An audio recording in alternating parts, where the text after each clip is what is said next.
Las piedras de Jericó guardaban un secreto que nadie esperaba. No eran solo restos de un mito, sino fragmentos de una historia que empuja a replantear lo que creíamos saber. El secreto inesperado de Jericó no es una sola reliquia escondida en una cámara secreta, es la suma de detalles: muro que cayó hacia afuera, granos que no fueron consumidos, habitaciones dentro de la muralla, que cuando se leen juntos hacen que el relato bíblico deje de ser solo un texto antiguo, para convertirse en un testigo que susurra desde el pasado. ¿Qué es aquello que cambia todo lo que sabías sobre Jericó? Vamos a descubrirlo paso a paso. Imagínate por un momento un paisaje de colinas bajas y terrazas, el valle del Jordán al este, y sobre una elevación artificial un tel, capas y capas de ciudades estratificadas una sobre otra, como un pastel arqueológico que guarda tiempos diferentes, ocupaciones sucesivas, reconstrucciones y abandonos. Esa es Jericó, uno de los asentamientos humanos más antiguos del Levante, un tel cuya cronología se extiende por milenios. Bajo su superficie aparece la memoria de sociedades que levantaron defensas complejas en la Edad del Bronce medio y tardía. No hablamos de simples muros, hablamos de un sistema defensivo pensado para resistir asaltos serios, un glacis, una base de piedra, una muralla de adobes de gran espesor, torres y, algo menos evidente a primera vista, habitaciones integradas en la propia muralla donde vivían familias. Antes de avanzar, una breve aclaración técnica para que lo que viene sea nítido. El tel es ese montículo formado por estratos de ocupaciones acumuladas. El glacis es el talud o terraplén exterior que protege una muralla, diseñado para dificultar acercamientos y para estabilizar la base. Los adobes son ladrillos hechos de barro secado al sol, usados en grandes muros de la época. Con esos términos en la cabeza, la escena se vuelve más comprensible cuando hablamos de colapsos, de capas de ceniza y de jarras con cereal. En las excavaciones del siglo XX y XXI, arqueólogos como John Garstang, Kathleen Kenyon y, en décadas más recientes, Brian Wood, Lorenzo Nigro y Titus Kennedy han desenterrado no solo arquitectura, sino trazas que dialogan con el relato del libro de Josué.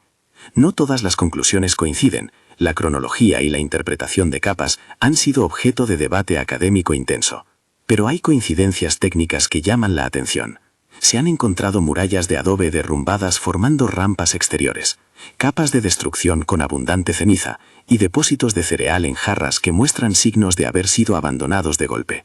Además, una sección de muralla aparece con espacios interiores conservados, pequeñas habitaciones o casamatas, un lugar donde podría haber quedado la casa de alguien que vivía pegado a la muralla.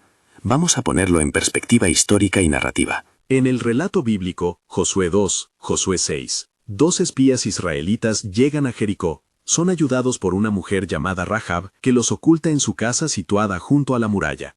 Ella pide a cambio protección para su familia y se le indica que deje una cuerda roja como señal. Tiempo después, el ejército israelita realiza una marcha ritual. Durante 6 días rodean la ciudad una vez al día. El séptimo día dan 7 vueltas, tocan las trompetas y, según el texto, las murallas colapsan. La ciudad queda consagrada a la destrucción. Los objetos valiosos son consagrados al Señor por el Erem, la consagración por exclusión, pero Rahab y los suyos son preservados por su acto de fe. La historia culmina con la caída de una ciudad inexpugnable y con la supervivencia de una familia que eligió ponerse al lado de Dios en un acto que transformó su destino y el de sus descendientes. Ese relato tiene la fuerza de lo dramático.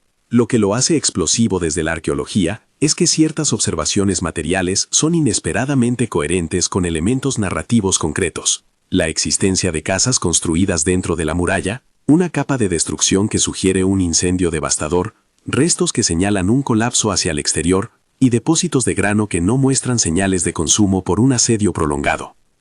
Esos detalles no prueban en sentido absoluto el milagro, pero sí abren una conversación potente entre texto y tierra. Permíteme contarlo con más detalle. En los sondeos y cortes de Jericó se distinguen durante la Edad del Bronce al menos 3 estructuras defensivas que actúan como un conjunto. Primero, un glacis que forma un talud protector. Encima de ese glacis, una base o muro de contención de piedra que nivela la plataforma. Y sobre esta base, una muralla masiva de adobes. La muralla de adobes, como era habitual, no era una simple pared lisa. En su interior se construían habitaciones, pasadizos y a veces pequeñas viviendas. Estas cámaras en la muralla daban al muro una masa viva. Gente vivía, trabajaba y miraba desde las alturas. Imagínalo, las puertas abiertas, la vida cotidiana apenas a unos pasos de la defensa. Y fue precisamente en una de esas secciones donde los arqueólogos localizaron algo que hoy nos hace mirar el texto de otra manera. En la primera mitad del siglo XX, John Garstang, durante su excavación, identificó lo que describió como una capa de destrucción importante, con abundante ceniza y restos de edificios incendiados. Entre sus hallazgos había recipientes, grandes ánforas y jarras que contenían grano carbonizado o parcialmente carbonizado.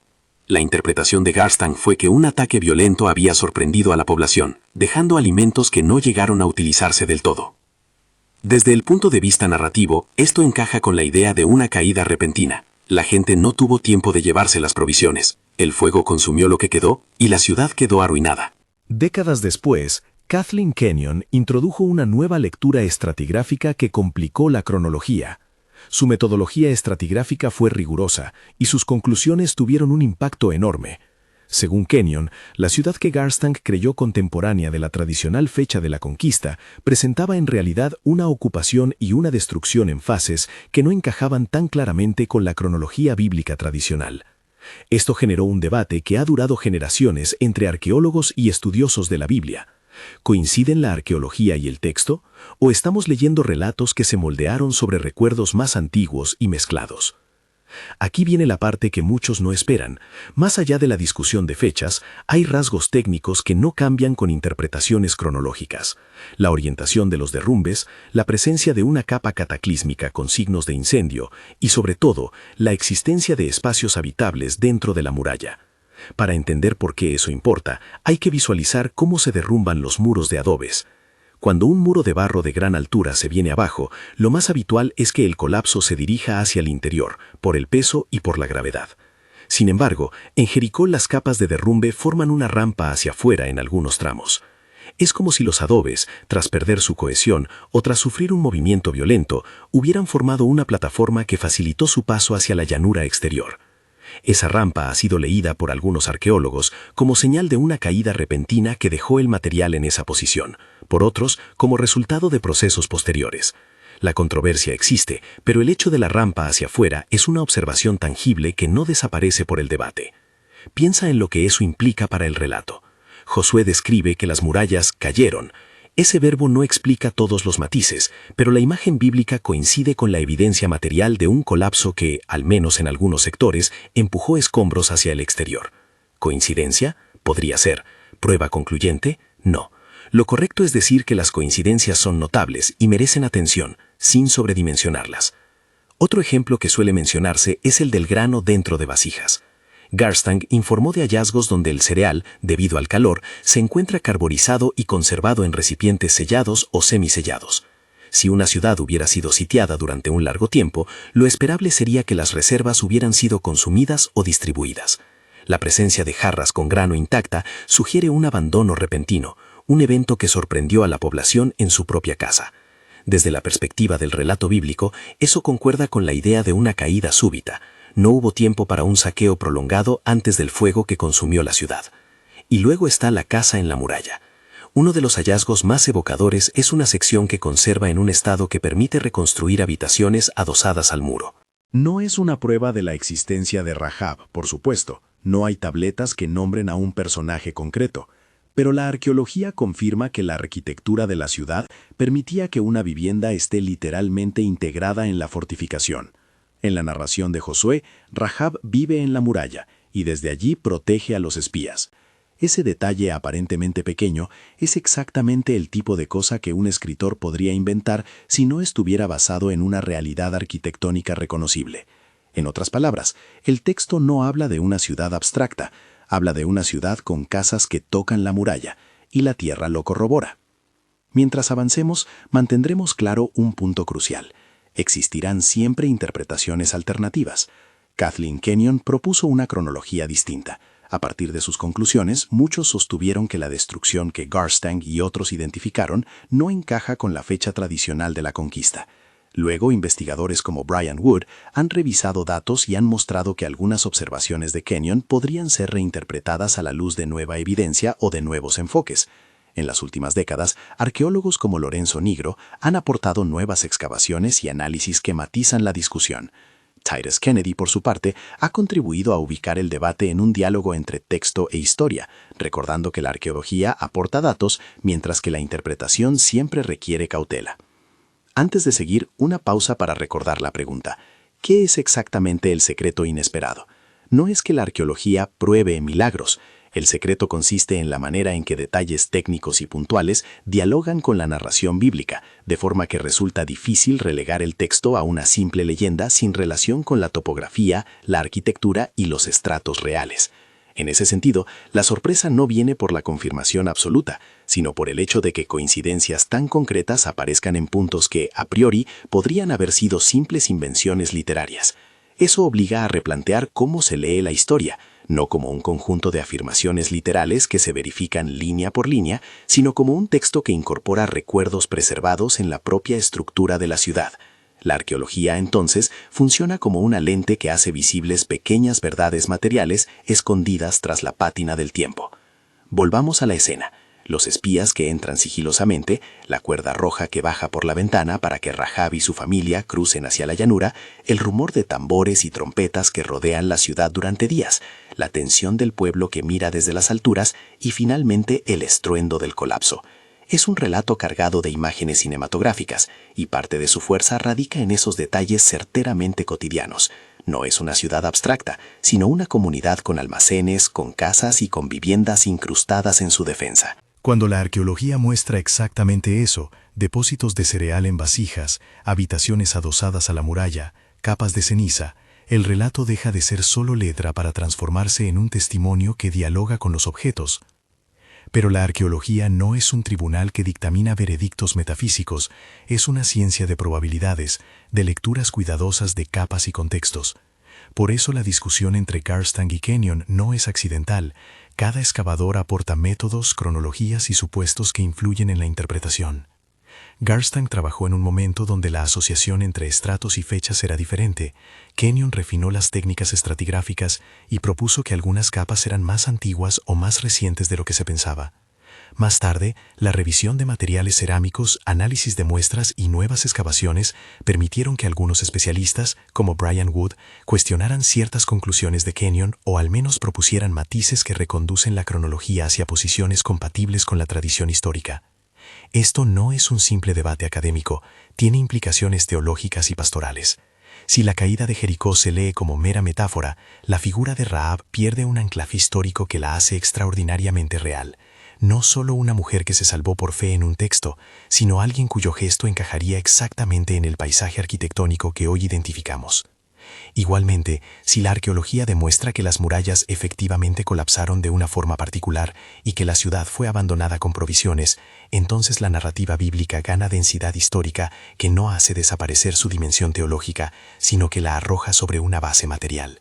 Pero aquí volvemos a la prudencia. No estamos diciendo que la arqueología demuestre lo sobrenatural. Lo que señalamos es que la evidencia material y la narración bíblica se cruzan en puntos específicos que cambian nuestra percepción. Mientras más profundo sea el sondeo, más rico el diálogo entre tierra y texto. En los cortes donde el glacis todavía es identificable, se aprecia cómo la pendiente exterior protegía la base de la muralla y al mismo tiempo predisponía el patrón de derrumbe. En otros lugares, la base pétrea demuestra una ingeniería pensada para sostener grandes cantidades de barro y gente sobre ellas. En las fotografías de las excavaciones antiguas se ven secciones cortadas que muestran perfiles muy claros, capas de ocupación, una capa de destrucción con cenizas y picas fragmentadas, y sobre ellas a veces la huella de una reconstrucción posterior o, por lo contrario, un abandono prolongado. Ahí también entra la promesa de Josué de que Jericó quedaría inhabitable por un tiempo.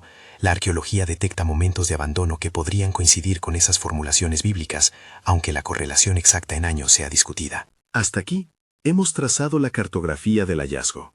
Teleestratificado, sistema defensivo complejo, evidencias de colapso exterior, capas de ceniza, depósitos de grano, habitaciones en la muralla.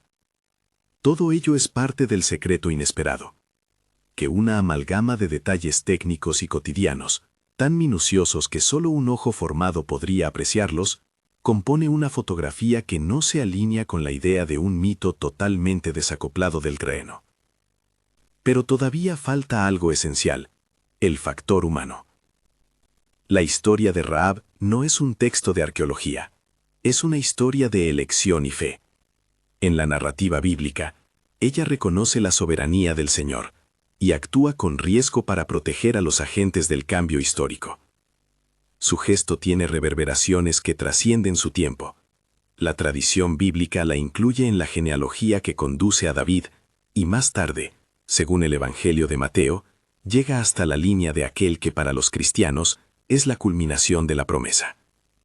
La arqueología no nos da un certificado de fe, no nos devuelve un acta que diga Rahab, persona histórica. Pero el hecho de que la arquitectura de la ciudad permita exactamente el cuadro narrado, una vivienda en la muralla, vista hacia el exterior, posibilidad de bajar una cuerda, hace que la figura de Rahab deje de ser una mera construcción literaria para convertirse en alguien plausible dentro del contexto urbano que conocemos. Aquí conviene detenerse un instante y preguntarnos, si el relato bíblico contiene recuerdos arquitectónicos tan precisos, ¿qué más podríamos esperar encontrar? Y más importante todavía, ¿cómo deberían esos hallazgos cambiar nuestra lectura espiritual?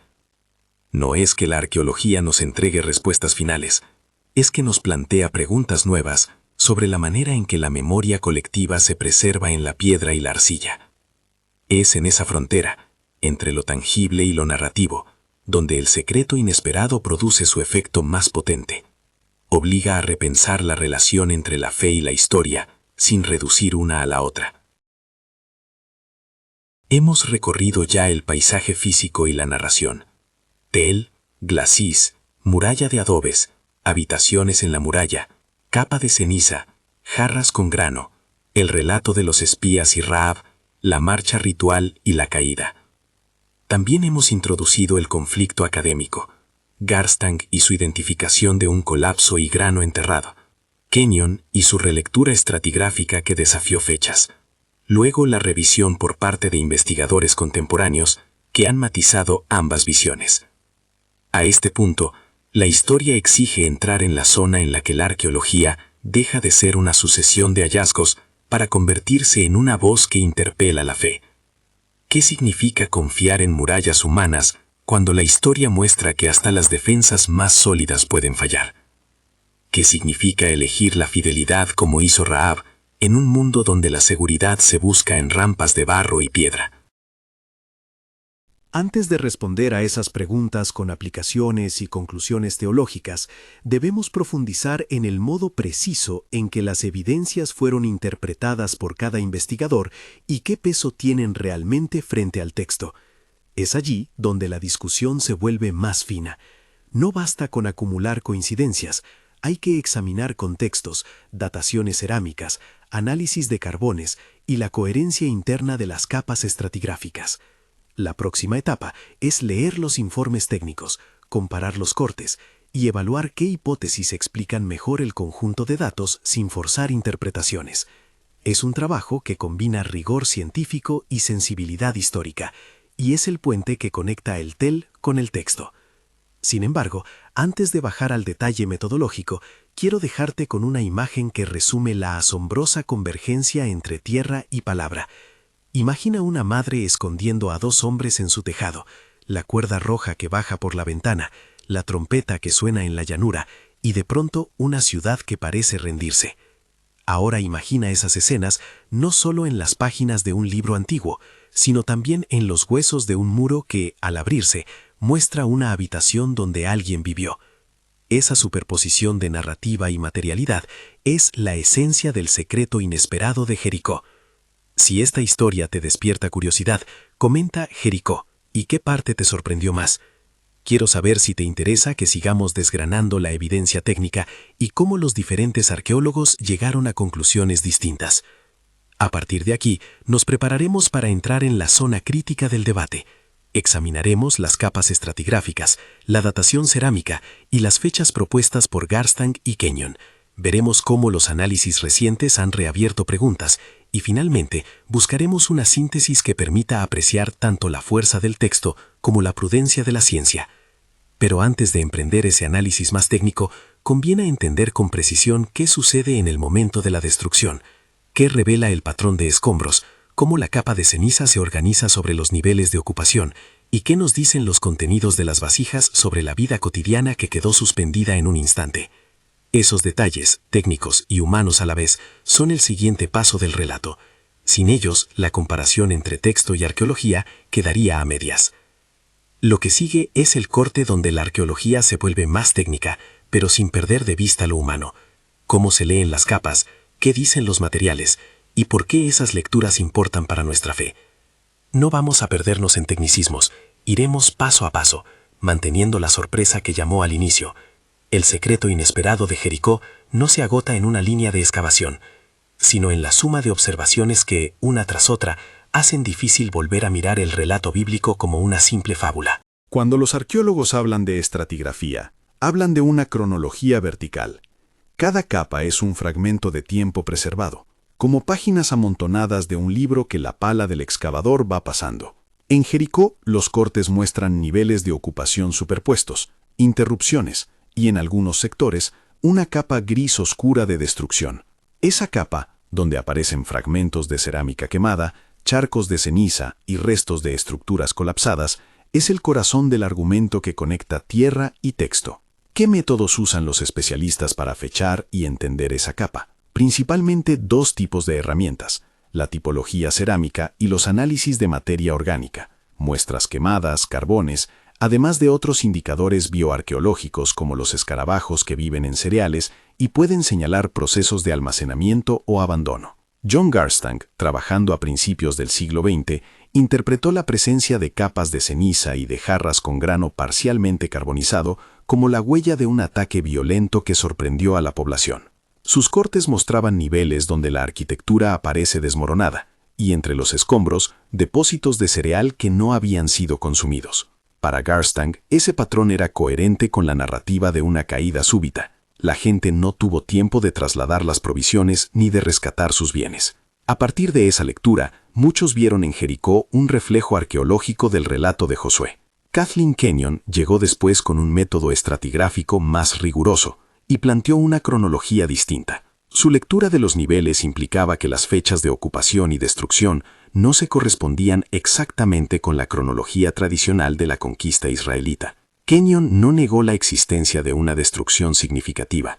Lo que puso en cuestión fue la sincronía entre esa destrucción y la fecha que a muchos les parecía obvia desde la lectura bíblica. Su enfoque obligó a la comunidad científica a separar con mayor cuidado los datos del sesgo interpretativo. ¿Estamos imponiendo lecturas antiguas sobre capas cuya edad real no coincide con nuestras expectativas? La discusión no se quedó en una disputa académica cerrada. Fue evolucionando gracias a nuevas técnicas y a excavaciones posteriores. Investigadores como Brian Wood han revisitado tanto los cortes antiguos como materiales reinterpretados, proponiendo que algunas observaciones de Kenyon podían matizarse y que ciertos indicadores cerámicos y análisis puntuales podrían acomodar una cronología más compatible con la tradición. Lorenzo Nigro, con trabajos más recientes, y Titus Kennedy, desde la perspectiva de dialogar texto e historia, han aportado datos y marcos de interpretación que invitan a una lectura más compleja.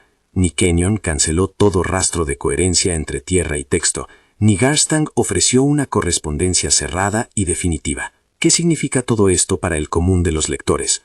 Primero, que la arqueología no arroja absolutos con un sello único, arroja evidencia que se interpreta en contextos metodológicos determinados. Segundo, que pese a las diferencias, hay constantes que vuelven a aparecer en distintos informes. Patrones de destrucción, escombros con orientación hacia la llanura exterior en ciertas secciones, capas de ceniza y depósitos de cereal. Estas constantes son las que forman el conjunto que, como ya dijimos, constituye el secreto inesperado. No un solo hallazgo espectacular, sino varias concordancias menores que, juntas, reconfiguran la probabilidad de que el relato bíblico describa un escenario históricamente plausible. Entrando en lo técnico sin perder la claridad, la orientación de los derrumbes se detecta al observar la estratigrafía del escombro. En Jericó, en tramos concretos, los adobes descascarillados y las acumulaciones de barro forman un talud que se vuelca hacia la llanura, es decir, las piezas del muro aparecen desplazadas en dirección exterior. Un proceso natural de ruina por degradación tiende a generar colapsos mezclados y orientaciones menos sistemáticas. Un colapso súbito por algún evento violento, un sismo, un ataque o una maniobra que afecte la cohesión de la muralla puede producir patrones más ordenados, como rampas de escombros hacia afuera. La interpretación exacta sigue sujeta a debate, pero la observación física persiste. Hay secciones con un perfil de derrumbe que empuja material hacia la falda del tel. Respecto al cereal en jarras, el dato es sugestivo por su efecto humano inmediato. Imaginar grandes ánforas o vasijas selladas o semiselladas llenas de trigo o cebada que luego aparecen carbonizadas es una imagen poderosa. Los análisis de restos carbonizados permiten además obtener muestras para datación por radiocarbono y a veces para identificar cultivares. Si la datación de esos carbones indica un colapso repentino en un horizonte determinado, entonces la arqueología puede afirmar con mayor firmeza que hubo un episodio de destrucción en un momento concreto. Nuevamente, la precisión depende de la calidad de la muestra y de los contextos, y por eso la comunidad científica discute qué conjuntos de datos ofrecen una cronología más fiable. Los escarabajos asociados a granos almacenados, un indicador que los especialistas bioarqueológicos estudian, ayudan a distinguir entre depósitos de cereal almacenados a largo plazo y escenarios de abandono repentino. Un almacén sometido a saqueo y reutilización presentará un patrón distinto de bioindicadores frente a uno que fue cerrado de golpe por un incendio o por un éxodo apresurado. En Jericó, algunos hallazgos en esa línea han reforzado la idea de que partes de la ciudad fueron abandonadas de forma brusca, lo que concuerda con la visión que describía Garstang y que a su vez se alinea con la imagen bíblica de una caída repentina. No conviene olvidar que los métodos de datación y los marcos cronológicos han mejorado. Muestras bien fechadas, cotejadas con tipologías cerámicas y con análisis de restos orgánicos, ofrecen hoy una precisión mayor que la que se tenía a comienzos del siglo XX. Sin embargo, cuando se trata de asociar una capa específica a un acontecimiento histórico concreto, la prudencia es obligatoria. Por eso el discurso correcto es el de la convergencia de evidencias. Si la arquitectura, los perfiles de derrumbe, las capas de incendio y los depósitos de cereal apuntan en la misma dirección, la probabilidad de que estemos ante un episodio real y significativo aumenta. Ahora bien, ¿qué se hace con esa probabilidad desde la perspectiva de la fe? Aquí entra el segundo eje del secreto inesperado, las implicaciones teológicas. Propongo 3 lecciones que nacen de la convergencia entre texto y tierra, no como fórmulas cerradas, sino como guías para la vida espiritual. Primera lección: la vanidad de confiar ciegamente en murallas humanas.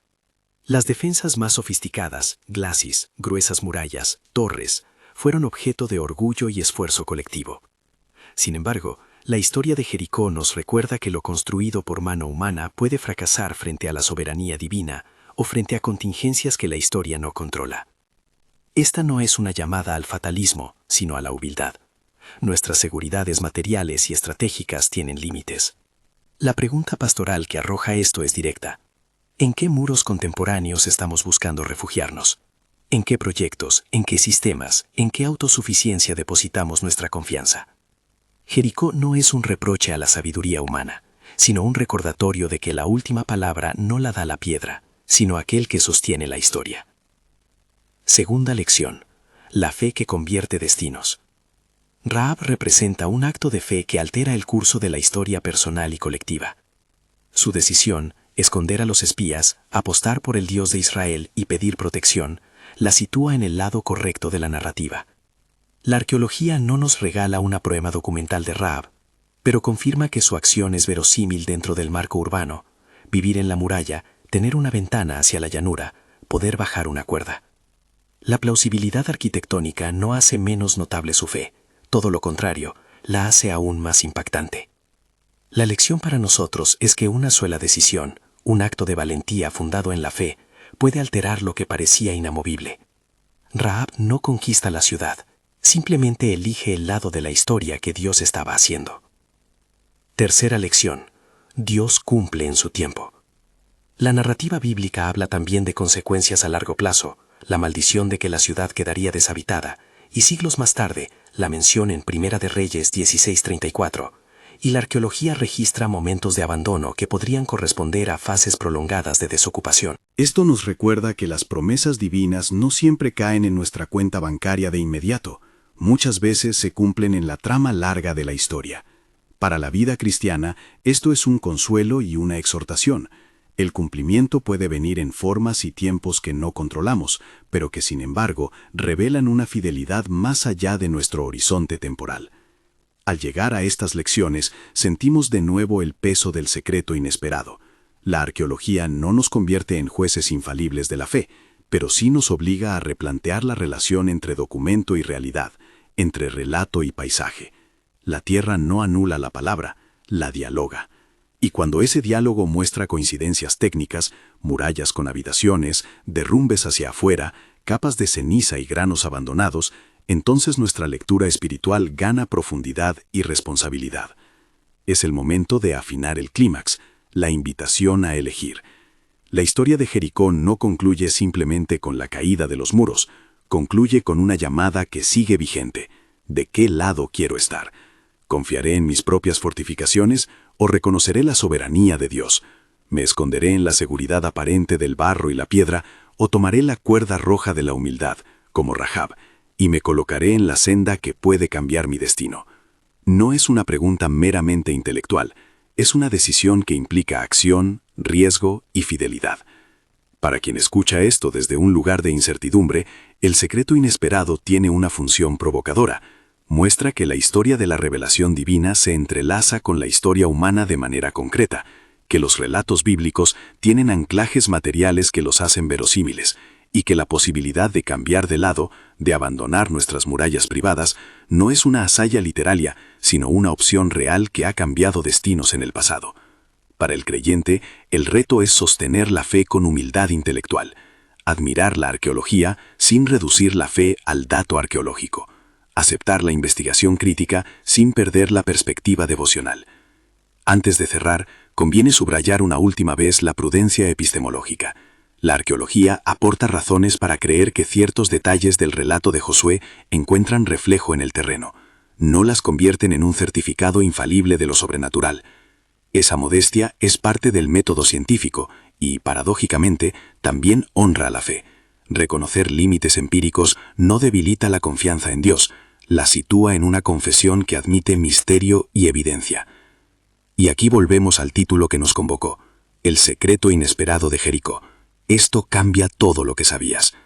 ¿Cambia todo? No necesariamente. Cambia sí la forma de aproximarnos al texto. Ya no podemos decir con comodidad que la narración es una pura invención desconectada de la realidad física. Las piedras y la arcilla guardan coincidencias que invitan a una lectura que integra historia, arqueología y teología. Ese es el secreto, no un hallazgo singular, sino la suma de pequeñas verdades materiales que juntas obligan a replantear certezas y a renovar la práctica de la fe. Concluyamos con un reto práctico, sencillo y directo. Identifica las murallas que hoy te protegen. ¿Son proyectos, relaciones, prejuicios, seguridad económica, prestigio profesional? Haz la lista y pregúntate qué sería dejar esa muralla para confiar en la providencia que a veces actúa fuera de nuestros cálculos. Si te identificas con Rahab en la historia, con alguien que arriesga para ponerse del lado de lo que Dios está haciendo, entonces hoy es una buena ocasión para tomar una decisión valiente, confesar, pedir ayuda, actuar con misericordia o reparar una relación. La arqueología de Jericó recomienda la humildad, la Biblia, la fe en acción. Si esta historia te sorprendió y te hizo replantear algo, comparte este vídeo con alguien que también disfrute de la intersección entre tierra y palabra. Suscríbete para más estudios donde la arqueología y la Biblia se encuentren, y sigue acompañándonos en esta mirada que no teme a la evidencia ni se avergüenza de la devoción.